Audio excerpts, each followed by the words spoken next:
வணக்கம் and welcome to cinema matrix. இந்த வீடியோவில் எதை பற்றி பார்க்க போகிறோம் அப்படின்னா, ஒரு வாரத்துக்கு முன்னாடி நடந்த சண்டையை இப்போ பேசி தீர்த்துக்கிறாங்க. ஸோ கெமி அண்ட் பாரு என்னென்ன விஷயங்கள்லாம் அவங்க சைடு ஈச் சைடு ஜஸ்டிஃபிகேஷன் கொடுத்தாங்க அப்படின்றதையும் டீட்டெயிலாக இந்த வீடியோவில் பார்த்துடலாம். அதுக்கு முன்னாடி நம்மளோட சேனலை நீங்கள் சப்ஸ்கிரைப் பண்ணாமீங்கன்னா சப்ஸ்கிரைப் பண்ணி சப்போர்ட் பண்ணுங்கள்.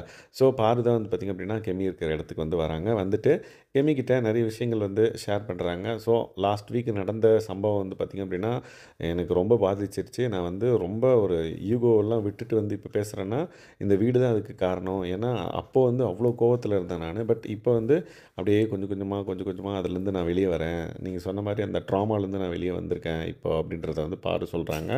ஸோ, அதுக்கு முக்கியமான காரணம் என்ன அப்படின்னா, இந்த வீடுன்னு சொல்லிட்டு, லைக் நான் இதுவே வந்து வெளிய இந்த மாரி யார்ட்டயாவது சண்டை போட்டிருந்தேன். என் கூட சண்டை போட்டாங்க அப்படின்னா, நான் அவங்கள கண்ல கூட பார்க்க மாட்டேன். ஏறெடுத்து பார்க்க மாட்டேன். திரும்பி போய் எல்லாம் பேச மாட்டேன். பட் இங்கன்னவே எனக்கு வந்து அது தோணுது. ஏன்னா, நம்ம இங்க தான் இருக்க போறோம் அப்படின்ற பட்சத்தில இன்னும் அதே ஒரு ஈகோவ வச்சு நான் இருந்தேன்னா, இது வந்து வேற மாரி தான் போகும். அதனால நம்ம வந்து பேசி தீர்த்துக்கலாம் அப்படின்றத வந்து அவங்க சைடு பாயிண்ட் ஆஃப் வியூ வந்து சொல்றாங்க. அதே மாதிரி பேசி தீர்த்துக்கலாம்னா இது பிரச்சனை இல்ல இப்போதைக்கு. பட் அதுக்கப்புறம் வந்து 2 பேரும் உட்காந்து ஓகே இதுதான் பேசல. அத வந்து இப்போ பண்றாங்க. எஸ்.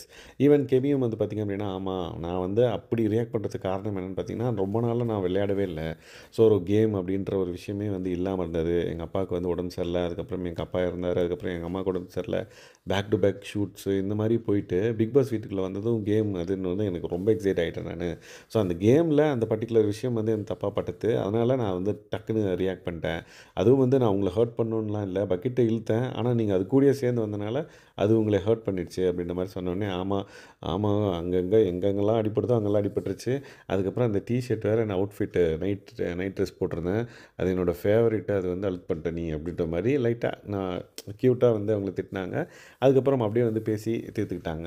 விச் மீன்ஸ் அவங்க 2 பேரும் பேசி வந்து சமாதானம் ஆயிட்டாங்க. ஓகே இனிமேல் இதுதான் வந்து ஃபர்ஸ்ட் வாரம். இன்னும் எவ்வளோ வாரங்கள் இருக்கு. திரும்பவும் நம்ம அடிச்சுக்க தான் போறோம். ஸோ அதுவரையும் வந்து நம்ம இந்த ஈகோவ வச்சுட்டு இருந்தோம் அப்படின்னா, அது ஹெல்த்தி கிடையாது அப்படின்ற மாரி 2 பேரும் பேசி 2 பேரும் வந்து தம்ஸ் அப் பண்ணிட்டு 2 பேரும் வந்து பார்த்திங்க அப்படின்னா, okay let's face the challenges அப்படின்ற மாரி விடைபெற்றாங்க. ஸோ இந்த மாதிரி பிக் பாஸ் வீட்டுக்குள்ள லைவ்ல பார்க்குறவங்களுக்கு இந்த விஷயம்லாம் வந்து அதிகமா லைக் கேப்சர் பண்ணலாம். பட் ரியல் ஷோல பார்க்குறவங்களுக்கு வந்து பார்த்திங்க அப்படின்னா, என்னடா நேத்து அடிச்சிக்கினானுங்க இன்னைக்கு ஒண்ணா பேசிட்டு இருக்காங்க அப்படின்ற மாரி தோணும். ஸோ அவங்க சமாதானமா பேசின அந்த பர்ட்டிகுலர் கிளிப்பு மெயின் ஷோல வரல அப்படின்னா, சுத்தமா வந்து புரியாது பிக் பாஸ் ஷோ. பட் லைவ்ல பார்க்குறேன் அப்படின்றனால எனக்கு புரியுதுன்றனால இந்த வீடியோல நான் அத உங்களுக்கு கன்வே பண்றேன். எஸ். ஸோ இந்த மாதிரியான பிக் பாஸ் அப்டேட்ஸ்க்கு நம்மளோட சேனல சப்ஸ்கிரைப் பண்ணாம இருந்தீங்கன்னா, சப்ஸ்கிரைப் பண்ணி சப்போர்ட் பண்ணுங்க. Thanks guys. பாய்.